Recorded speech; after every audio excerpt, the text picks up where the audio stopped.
dentro de uma grande complexo hospitalar, mas o que eu acho que a gente pode começar falando sobre a definição do trabalho. E aí eu trago um conceito fantástico de Christophe Dejoux, que é um médico do trabalho, psiquiatra, psicanalista, que criou a psicodinâmica do trabalho e pelo qual também eu sou apaixonada. E ele traz uma simplicidade que o trabalho é produzir e viver. E a gente traz o tema da saúde, eu posso pensar a saúde tanto no aspecto da produção, né, do que essa empresa, do que esse segmento produz em termos de saúde, né?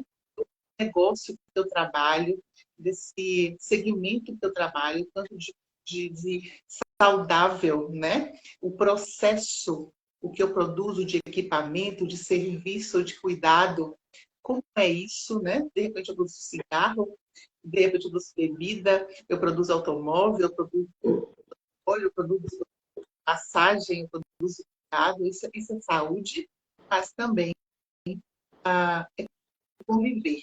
Então, as relações humanas, elas estão intrinsecamente relacionadas ao tema temática trabalho. Seja no processo da produção, seja na convivência. E quando a gente passa pelas, né, quando a gente pensa nas relações humanas, pensa nos afetos, pensa na amorosidade, só isso aí já dá, eu acho que uma centena de lives, porque é a nossa vida. Então, trabalho é vida, vida é o processo de saúde e de doença. E como que entra nessa questão, né? Um tema tão que a gente, o estresse, né? Qual que é, qual que é esse ambiente que pode ser muito facilitador de competências, de desenvolvimento humano e ao mesmo tempo ser ele tão adoecedor, né? Como que é vivenciado esse ambiente para que o estresse aconteça? O que você acha? Onde é que está o desequilíbrio? Essa mudança no aspecto da saúde, da criatividade, do desenvolvimento para a doença, para o adoecer. Então, tudo está nessa balança, no equilíbrio na vida. Quando a gente consegue dar conta das chegadas e das saídas, a gente está no nosso equilíbrio, está tudo ok. Mas imagine quando a gente tem uma sobrecarga e a gente não tem recurso para dar conta. Essa balança está desequilibrada. Aí eu começo a sair do meu potencial ideal, né? Porque a gente precisa do estresse na vida para a gente se movimentar. Então, a gente até às vezes, né, principalmente com o público leigo, não, doutor, o estresse é ruim, não. O estresse ele é fundamental para a vida porque ele nos chacoalha. Só que existe um ponto ótimo desse estresse, desse empurrão, desse chacoalhão, porque ele vai mobilizar as nossas competências, como você bem disse, vai nos estimular a nossa, vai nos desafiar, vai fazer com que a gente produza o máximo, busque o colega, vai fazer com que a realidade nos frustre, que isso vai fazer a todo momento, já que a vida não está aí para nos agradar. A gente vai entrar em contato com a frustração, e com a frustração a maioria de nós vai, poxa, eu tenho essa criatividade, eu vou para frente. Mas quando essa pressão é muito grande, os meus recursos, o suporte social, ele não está adequado, vamos agora para o momento do trabalho. A organização do trabalho, ela não é adequada, eu tenho um volume que é excessivo, e se a gente for, né, vamos pensar aí na área de saúde, pandemia, a gente pode até mergulhar um pouco nisso. O que acontece? Que a gente ia falar, né? Como é que foi, né? A gente sabe que a pandemia, uma das coisas que a pandemia mais modificou foi essa relação com o trabalho, né? O ambiente de trabalho se modificou, foi home office, eu acho que mudou todo, uma chavinha que muda, incluir a família na dinâmica do trabalho, né? E para as mulheres isso teve um peso, que eu acredito que, pelas estatísticas, foi mais complicado. Como que foi, Ana? Você que trabalha com a saúde no trabalho na questão da pandemia. Então, a pandemia, ela foi determinante porque ela mexeu com toda a nossa vida. Primeiro, a gente compreendeu que a gente não controla absolutamente nada. Às vezes a gente tinha isso na teoria, mas ele veio assim e você achava que você estava na teoria, você falava muito e não sentia na pele, agora eu estou te mostrando que você não controla absolutamente nada, né? E virou a nossa vida de cabeça para baixo. E esses fatores da organização do trabalho, da organização da vida, seja a questão de jornada, pausa, comunicação, o esforço, postura, relações de poder, tudo isso conta. Se a gente for levar como exemplo, essas atividades que foram sobrecarregadas, as chamadas atividades essenciais, elas tiveram uma demanda, um volume que não pode ser controlado. Então, eu não controlo a vida e a vida ainda vem disso. E numa quantidade excessiva, sem uma capacidade de atendimento adequado. E o pior, em uma situação que a gente não conhecia, não sabia a evolução, tudo era super desconhecido. Então, as nossas condições de capacidade de dar conta foram levadas ao extremo. Então, a gente hoje vive a chamada de epidemia de saúde mental, né? Níveis alarmantes, enfim, das sequelas, das consequências em virtude dessa situação e que é natural. Algumas pessoas que já eram vulneráveis aí potencializaram o seu adoecimento e a gente precisa compreender esse processo, né? Graças a Deus, também tem o outro lado, né? Esses fatores estressores desencadeiam também uma série de evoluções, de mecanismos de adaptação, dentre eles, como você citou, a questão do home office, hoje o trabalho híbrido, são estratégias de enfrentamento. Algumas pessoas se adaptam, outras não se adaptam, e a gente precisa encontrar qual é a minha forma de sobreviver a tudo isso e de que forma eu vou dar conta. Porque a minha forma é diferente da sua, é diferente da Cris. E que bom que a gente pode fazer e tem acesso. E dentro de um país tão desigual como o nosso. Né? E a questão dos profissionais de saúde, né? A gente sabe que existe uma sobrecarga para alguns profissionais, tanto os profissionais de saúde quanto os profissionais que trabalhavam com, por exemplo, entrega, como iFood, né? Então, um grupo de trabalhadores, o pessoal da limpeza urbana, no meio de uma pandemia, né, eles realmente continuaram a trabalhar e eles o médico profissional da saúde era a linha de frente, mas muitos outros serviços continuaram dando assistência a quem estava em casa, por exemplo, né? E aí, como é que é essa vulnerabilidade? Existe uma análise mais aprofundada sobre esses profissionais? Então, na época da pandemia, todos os holofortes eles estavam justamente para esses profissionais da linha os profissionais da saúde, como todos ganharam destaque. Eram de fato os heróis. E existem até algumas matérias falando sobre o esquecimento dos heróis depois do auge, né? Porque eu não sei se vocês se lembram, logo no começo da pandemia, as pessoas estavam vislumbrando a natureza, admirando o golfinho que, né, meu Deus do céu, quanto esses momentos presentes, né, o presente estavam sendo contemplados, serei a pessoa mais, enfim, né, vou me transformar. E os profissionais de saúde super destacados, mas ao mesmo tempo, os invisíveis continuam invisíveis. Muito complicado. Isso é o retrato da sociedade. Uhum. E a desigualdade, acredito que muitas empresas mandaram embora. Eu acho que essa questão foi muito grave, né? Empresas assim, com um número A gente teve uma empresa familiar que, infelizmente, teve problemas financeiros e a gente teve que fechar as portas, né? Que é um restaurante aqui em Belo Horizonte e tudo. E muitas pessoas desempregadas tendo que se reinventar, né? Então, pessoas começaram a fazer marmita, entregar sanduíche, fazer artesanato, e movimentou uma economia de uma forma completamente nova, né? Mas, ao mesmo tempo, isso também gera criatividade. Muitas pessoas repensaram se aquela posição que ocupavam nos seus trabalhos era a ideal. Então, as pessoas começaram a ocupar novos espaços. Houve um crescimento humano relacionado a isso, né? E aí, como é que essa questão, assim, dessa mobilização da força de trabalho na sociedade, o quanto isso é positivo, o quanto isso gera estresse econômico, como que é isso, assim?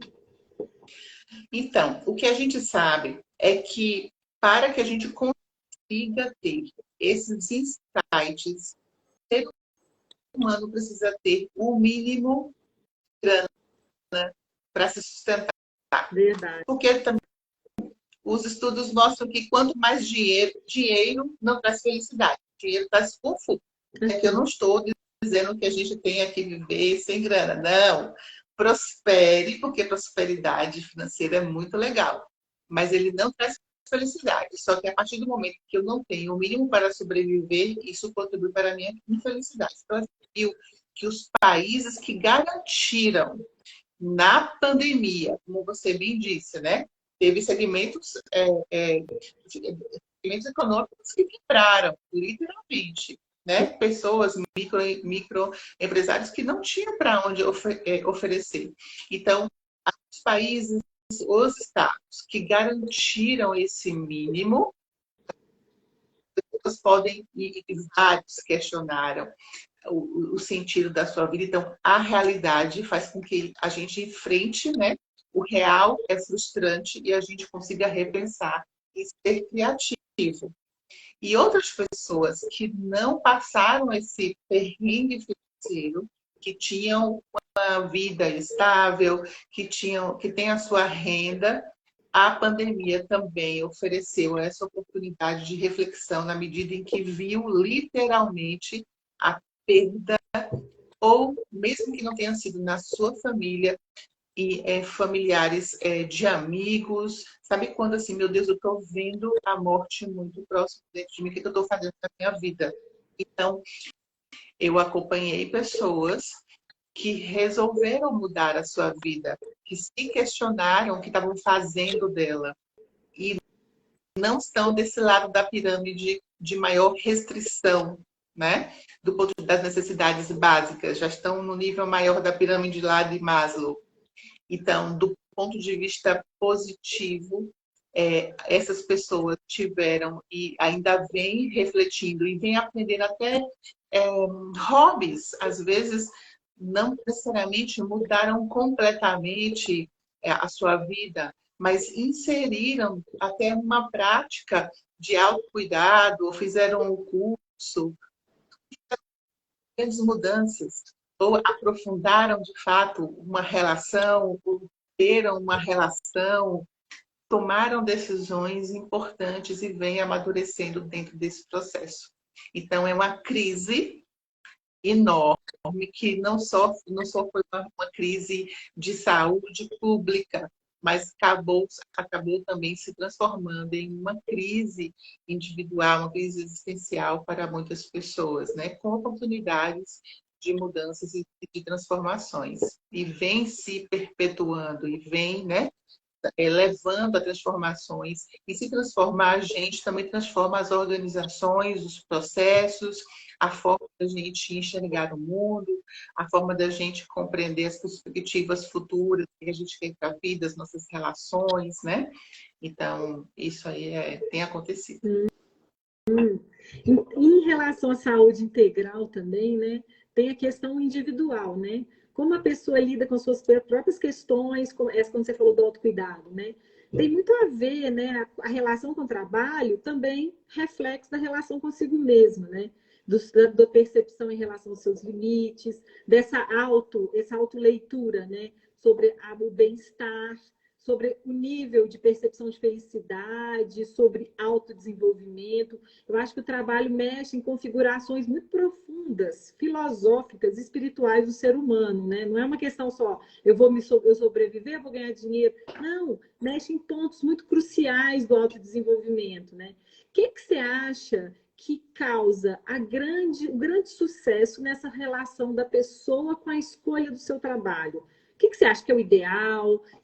Porque existem aqueles gráficos que falam que existe. Se você faz aquilo que você sabe muito bem, que você ama, que você tem facilidade, como é que é isso? O que você acha que é o ponto crucial na escolha da pessoa que causa essa felicidade na sua relação com o trabalho, esse bem-estar?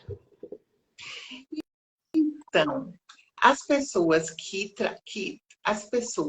que trabalham por vocação são essas pessoas que, tipo assim, olha, eu vou tirar férias, mas se eu pudesse, eu vendia minhas férias para fazer exatamente o que eu gosto, e trabalham por vocação, são raras do mundo. Essas são, de fato, assim, o trabalho traz felicidade, mas a gente conta no dedo quem tem vocação. Né? Assim, eu não quero tirar férias. Por mim, eu trabalho para a minha missão, porque eu amo o que eu faço. Exceção. A regra tem talento. Talento é, na minha jornada de 8 horas, ou de 6 horas, ou de 12 horas, tem coisas que eu faço muito bem. Na média. Isso já está bom demais.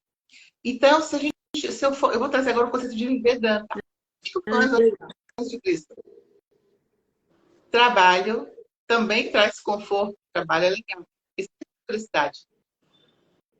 Muito tá? bom. Muito legal. Não, vamos parar vamos nos desiludir. Meu Deus, eu tenho que ser feliz. Eu tenho que meu Deus, eu não sou uma pessoa encantada.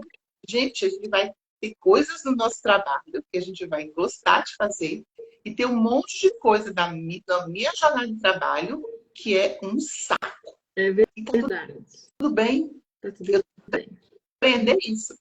Mas a gente vive em um mundo cada vez onde nós estamos cada vez mais desadaptados. Psiquicamente. Né? Estruturalmente, psiquicamente, estamos cada vez mais desadaptados. Então a gente está ficando cada vez mais chato, mais exigente. Eu quero a coisa do meu jeito. Se não for do meu jeito, não está feito. Então imagine, eu sou chata, né? Assim, né? Eu sou exigente, e para eu ser vista, para eu me reconhecer, eu preciso ser vista, eu preciso ser me dê like, né? Eu preciso que o outro me reforce a minha identidade, mas tem que ser do meu jeito. Eu sou o modelo de referência no mundo. Você imagine ver uma pandemia e diz, meu filho não é dessa forma. Ou dessa forma, você tem que usar máscara. Não, eu não vou usar máscara. Não, isso eu não vou fazer porque eu não gosto, tem que ser do meu jeito. Entende? E tem uma questão geracional. Trabalho. E a geração. Aí, o mundo do trabalho. A geração. Aí você vai para o mundo do trabalho, que tem um monte de exigências, tem regras, né? Aí você tem que conviver com pessoas diferentes, a tal da diversidade. Aí o outro é de um jeito, aí você diz, eu gostei de fulano, não, cara dele, porque ele não está fazendo do meu jeito. Então a gente tem que ter o cuidado, não é? Não é nem para psiquiatrizar, não é para adoecer ninguém. Mas esse amadurecimento, ele é necessário. E a gente precisa cuidar das famílias, a gente precisa ter um trabalho enorme com a geração que está hoje, né, das nossas crianças, que vai ser os adultos do futuro, são as pessoas que vão cuidar da gente e cuidar de nós, né, de nós adultos, né, nos amadurecer, a gente conseguir se adaptar melhor e compreender que o mais importante é estar presente. Então, eu estou aqui hoje com vocês, estou focada, estou aqui na live. Então, se amanhã eu estou no meu trabalho, estou fazer o melhor, sabendo que vão ter coisas legais, ter coisas que não estão legais, e tudo bem que vai passar. Né? Então, dentro dessa perspectiva, algumas pessoas não vão ter escolhas, vai fazer o que a vida oferecer dentro dessa desigualdade que existe no mundo, sem nenhuma ilusão, sem nenhuma fantasia. Sabe uma coisa que me gerou um pouco de pensamento, uma coisa. Quando eu comecei a receber umas pessoas que têm neurocovid, eu atendo até 21 anos, aí eu às vezes acompanho os pacientes que já têm um problema, que é o TDAH, por exemplo, né? Um autismo leve, mesmo em adultos jovens. E essa questão da diversidade, né? Da inclusão no trabalho, é uma questão que eu sempre penso, que aquela pessoa ela quer ter o direito e o acesso ao trabalho, ela tem competências e tem talentos e tem habilidades, como que as empresas podem acolher e aproveitar seus potenciais, essa funcionalidade do cérebro, como que o cérebro ele pode chegar em patamares de neurodesenvolvimento quando existe o desafio do trabalho, que é muitas vezes maior do que um fisioterapeuta, que um terapeuta ocupacional, a proporção que, por exemplo, o projeto do McDonald's para pessoas com síndrome cria de desenvolvimento. Eu tenho pacientes que entraram no projeto dos jovens com síndrome de Down, e como que isso modelou mesmo as percepções sociais e tudo. Essa questão da inclusão, isso é uma coisa que eu amo, eu penso muito sobre isso, eu faço muito laudo para inclusão no trabalho. Como que é a inclusão de pessoas com necessidades especiais no trabalho? Assim? Esse é um dos maiores desafios. E é um eixo que a gente precisa. E antes de eu avançar nisso, eu queria pontuar que dos pontos principais que a pandemia trouxe no trabalho foi a quebra do paradigma, que muitas pessoas dizem que eu sou razão e eu não trouxe isso, né? Quebrou esse conceito, entendeu? A necessidade da gente entender que eu não tomo decisões racionais, nós somos seres emocionais com racionalidade. Então, essa integração do ser humano, né, e das pessoas foi fundamental. E aí, quando trabalha-se inclusão nas empresas, a primeira coisa que eu falo é, gente, a gente precisa rediscutir o que é inclusão. Por quê? Primeiro passo, antes de trazer uma pessoa que tem TDAH ou uma pessoa com esquizofrenia, e eu tive essa oportunidade no hospital, né, um grupo de pessoas com esquizofrenia, é a gente incluir nós que não temos diagnóstico. Olha como a situação é grave, né? Assim, de não tolerar o outro,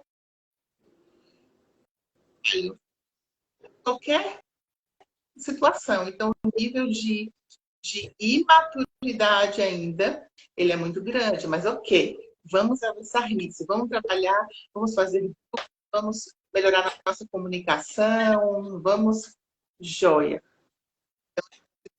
Então, se incluir, vamos entender, vamos estabelecer regras, acordos de convivência. A outra etapa, que é essa que você traz, que é a inclusão das pessoas, desses profissionais que precisam coexistir por eles terem esse potencial, os talentos, as suas competências, independente dos seus diagnósticos, e ter os cuidados em virtude das suas vulnerabilidades. Então, a gente precisa de material, a gente precisa de orientação, a gente precisa de instituições que deem esse suporte para as empresas.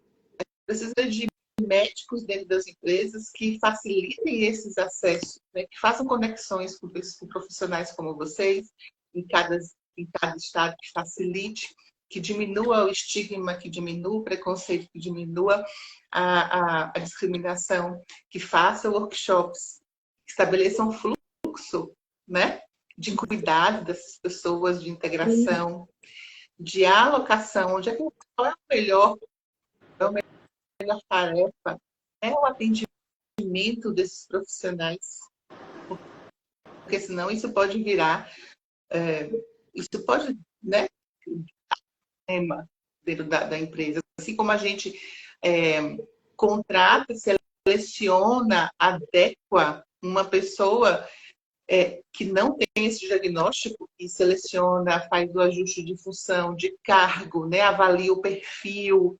psicológico para determinada função, para uma pessoa com TDAH, para uma pessoa com transtorno bipolar, para uma pessoa com esquizofrenia, não importa.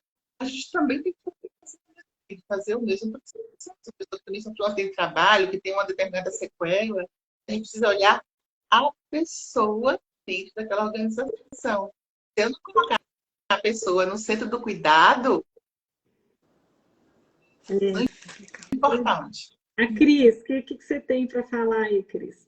Então, a gente normalmente, né, Marcela, doutora Ana Paula, a gente faz uma abertura quando tem mais ou menos 30 minutos e a gente abre para esse público maravilhoso que está aqui com a gente. Se alguém quiser fazer alguma pergunta para a doutora Ana Paula, o microfone vai ficar aberto. A gente tem aqui a Carol e a Lívia, que são pacientes da doutora Marcela, estão presentes.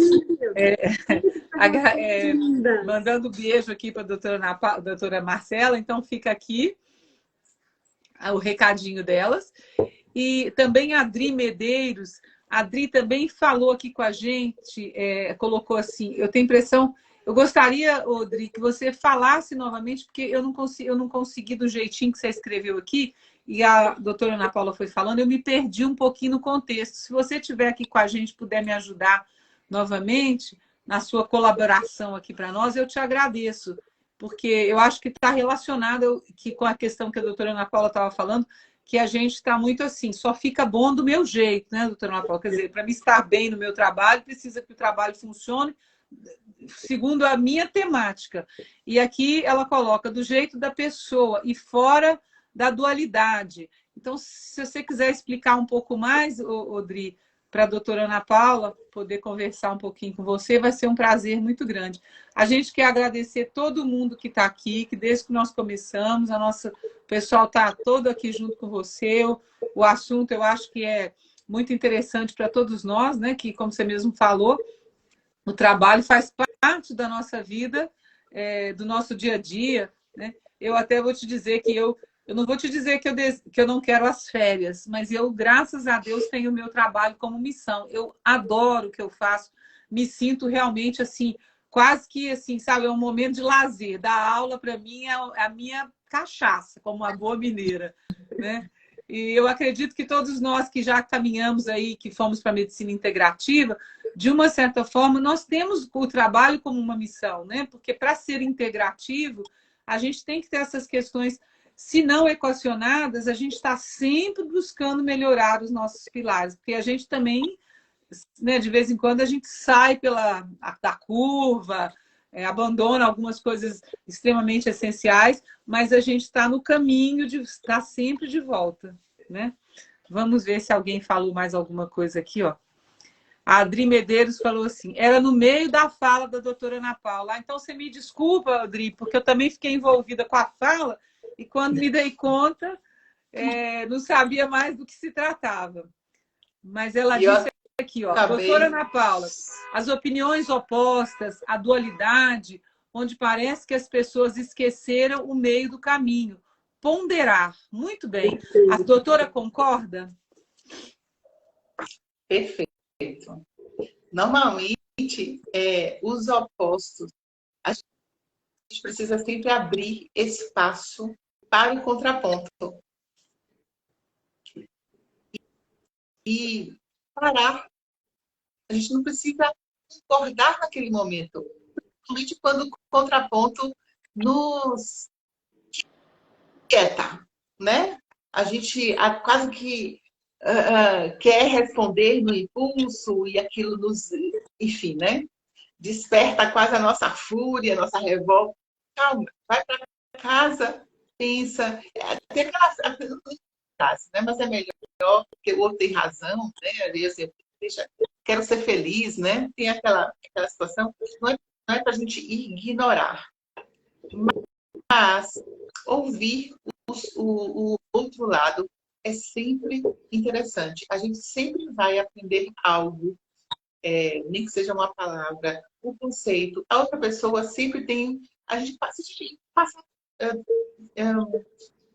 do princípio de que a outra pessoa tem uma boa intenção, falando, gente, de situações que são absurdas, situações que estão completamente fora da casinha, né? Coisas assim, não estou falando em relação a essas situações que são esdrúxulas, mas uma opinião contrária nossa é uma opinião contrária nossa, né? Se depois valer a pena voltar e discutir sobre os fatos e não sobre as pessoas, e aí pode, de repente, ir para o caminho ideal, que é a terceira alternativa. Nem eu, nem você sabe a terceira alternativa, né? O sofrimento tem esse potencial. Na maioria das vezes, o sofrimento nos leva a uma energia de criação. Mas quando a gente está sob muito estresse, o sofrimento pode levar a perdas, a angústia, né? A perda de energia, a fadiga, e a depressão, burnout, estresse, etc. Mas na maioria das vezes, essa energia nos mobiliza para a criação. Um tema que está muito em voga, a questão do burnout, assim. Fala um pouquinho do burnout. O que é o burnout? Para chegar, qual que é a diferença? O que é estresse? Eu estou estressado no trabalho, para o burnout mesmo, que é um adoecimento mais grave. As pessoas têm um pouco de confusão, né, em relação a isso. Então, o estresse, a gente falou aqui um pouco, né, dos fatores estressores. Eu tenho uma sobrecarga e eu não consigo dar conta disso, mas no burnout existem aí, eu vou falar de duas teorias de dois professores meus. O meu comentou assim, não, o estresse tem a ver com essa questão de realmente de desadaptação. E o burnout sempre tem a ver com o trabalho. Você não vai ter burnout por questões familiares, por você estar com alto nível, né, de tensão, de estresse extremo em relação à questão do seu casamento, de filho. Não. Burnout tem a ver com o trabalho. E aí você simplesmente... Sabe quando você é aquela pessoa altamente engajada, realizada, apaixonada pelo que você faz, e a pouco você começa a não se ser estranho no ninho. De repente você é aquela pessoa que atende super bem, você é aquela pessoa que está ali na recepção. De repente você não se reconhece. Outra pessoa, mas fulano está estranho. Olha como ela atendeu a pessoa, fulano não é mais a mesma. Você se despersonaliza. Tá? Você pode ter todos os sintomas do estresse, mas você não é a mesma. Você perde, vou falar com uma palavra muito comum, você perde o tesão, você perde brilho, o sentido, né? O brilho, né? Você fica estranha, mas você não deixa de ir para o trabalho pelo seu compromisso. São pessoas altamente exigentes. E aí, uma das questões, e aí um outro professor comenta dentro do burnout, que são pessoas que na sua personalidade não conseguem dizer não. E precisam do reconhecimento, precisam do outro, no seu modo de funcionar, para se afirmar na vida. Então, você é super competente, você é super engajada, mas você não conhece o seu próprio valor ao longo da sua história. Altamente perfeccionista. Eu não estou assim, então são pessoas exemplares, mas chega um momento que você exaure, você não aguenta mais, você não suporta mais. E claro que os fatores organizacionais contribuem com isso. E isso tem a ver com o trabalho. Então, existe um traço de personalidade específico, né? Às vezes são mulheres, na maioria das vezes são mulheres altamente responsáveis, né? Pessoas que carregam, né? Carregam as costas, altamente exigentes, comprometidas. Então, a gente consegue perceber este perfil dentro das pessoas que desenvolvem burnout. E logo nos primeiros sintomas, é muito importante intervir. A pessoa pode ficar bem, pode voltar à atividade. Às vezes, em algumas situações, não. Ela precisa mudar de atividade, mudar de setor. E em situações extremas, até de segmento. É mais comum nos profissionais que têm contato com pessoas, profissionais de saúde, policiais, bancários, professores. Professor. Então, professores. Inclusive, Né? Então, pode falar. Inclusive, tem uma outra pessoa aqui com a gente, que ela está colocando assim, ó, ela é professora e durante, né, assim, o trabalho dela é muito estressante às vezes. E agora ela está percebendo assim, que nesse movimento que já vem de um tempo de inclusão de pessoas com necessidades especiais na educação, às vezes deixa os professores muito estressados, porque na maioria dos casos nós não fomos formados ou instrumentalizados para essa demanda.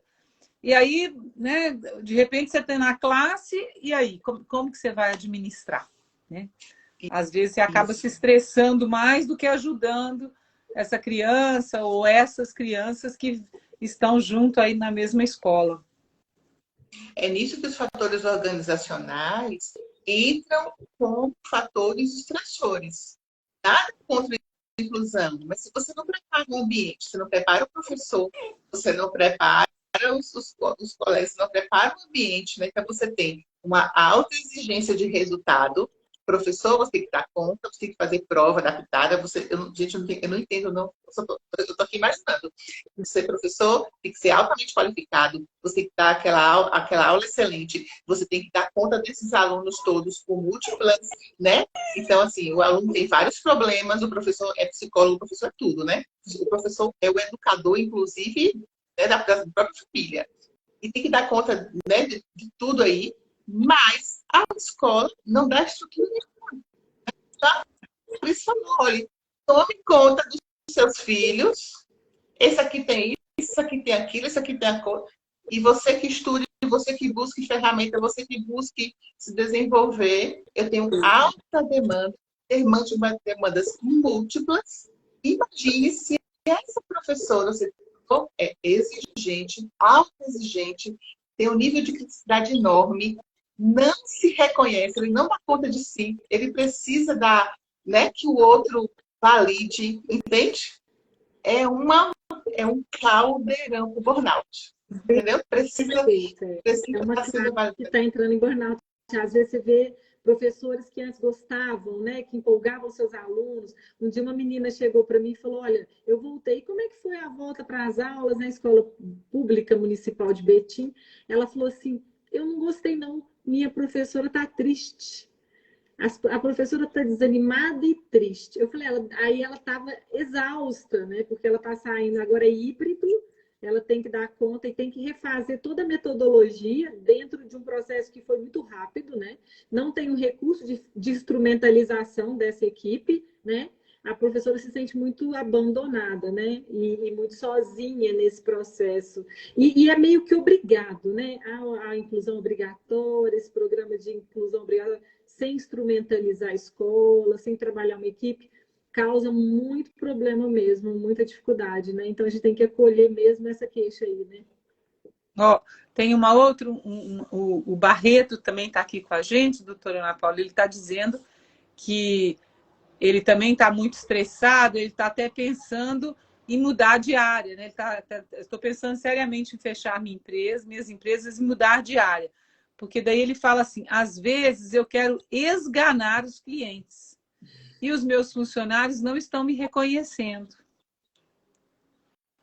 Então, Barreto, antes de fazer isso, você já buscou ajuda? Já buscou um profissional de saúde?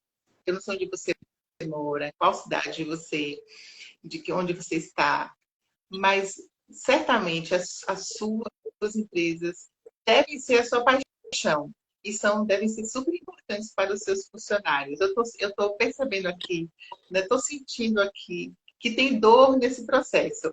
Então, eu acho que vale a pena você procurar um profissional de saúde para você conversar, para você primeiro cuidar de você e depois tomar essa decisão. Sim. Estamos abertos aqui, viu, Barreto? Se você quiser trocar. O nome dele é Alexandre. Muito boa noite, Alexandre. Muito bem-vindo. Que bom ter você aqui com a gente.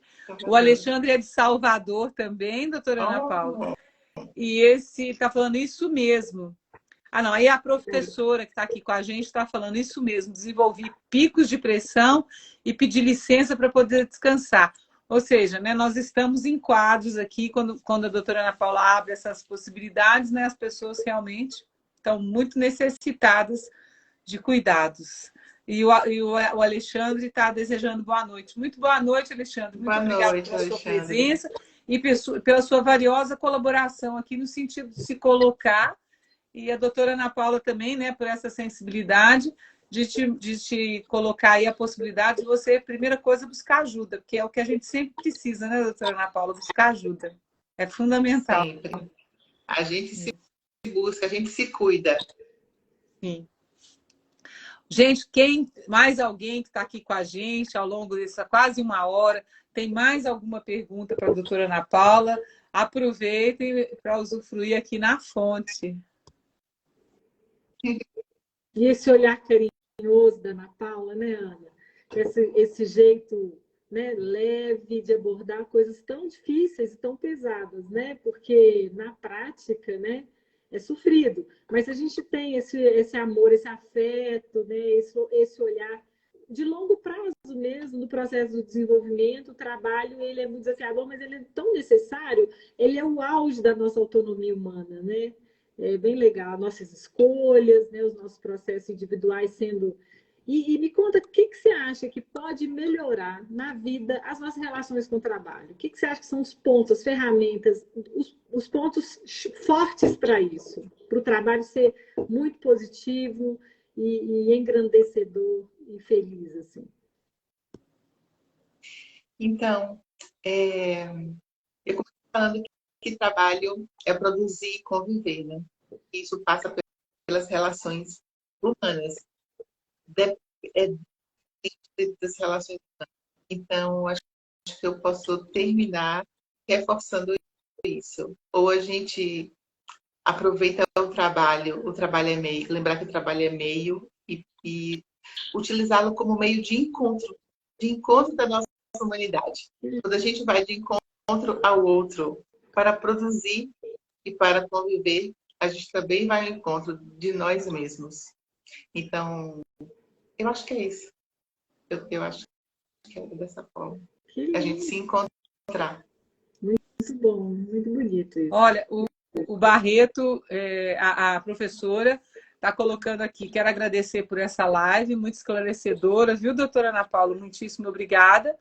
Excelente, muitas palmas.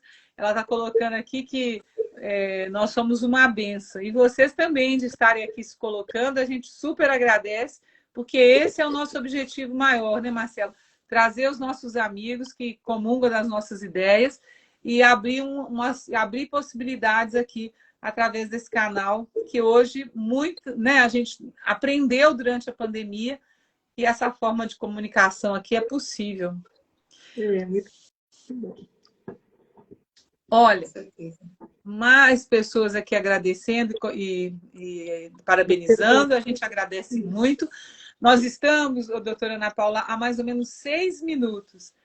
Alexandre também, excelente, estão de parabéns. Muito obrigada, Alexandre. Então, eu vou fazer assim, porque normalmente, doutora Ana Paula, às vezes as pessoas a gente convida e não pode por questões de trabalho, às vezes chega em casa esse horário, né, família. Então, a gente gosta de gravar. Então, eu vou me despedir aqui do público, super agradecer esse povo que esteve aqui com a gente esse tempo, a você que nos deu do seu tempo, dos seus conhecimentos tão maravilhosos. A palavra é da Marcelinha e você fecha a nossa live de hoje. Muito obrigada. Gente, eu queria agradecer o carinho, né? As pessoas que estão sempre aí com a gente, as pessoas maravilhosas, a Carol e a Lívia, que estão sempre aqui. Beijo para vocês, meninas. E sempre estejam com a gente, sempre vai ter coisas legais, dão ideia. E aí, para finalizar aí, a Ana Paula, nossa convidada de honra, fecha aí para a gente terminar. Um beijo a todos. Eu que agradeço a essa oportunidade de ouro. Convido a todos vocês para, de fato, estarem, assim como Alex Barreto colocou. Da próxima irei participar mais. Muito obrigada. Eu só tenho a agradecer e que a gente continue se encontrando pela vida no caminho da simplicidade e do amor que nos conecta. tá bom? Um beijo para vocês. Muito obrigada, uma boa noite muito maravilhosa para você. Muitíssimo obrigada por ter aceito o nosso convite. Beijo no coração, gente. E esse público maravilhoso, o nosso muito obrigado pela noite de hoje. Raí Oliveira. Tchau, Cris. Obrigada, Raí. Muito obrigada mesmo, viu? Uma boa noite para todos vocês. Tchau, Ana Paula. Tchau, Marcelinha. Tchau, garota. Obrigada. Sucesso. Marcelinha, a Eliane está dizendo aqui que ela pulou de felicidade, a Carol. Então tá valendo muito. Essas palavras doces e maravilhosas da doutora Ana Paula. E a gente ainda tem uma criança aqui que vai dormir muito feliz de ter encontrado essa doutora tão linda. Beijo. Tchau, gente. Beijo, menino. Tchau.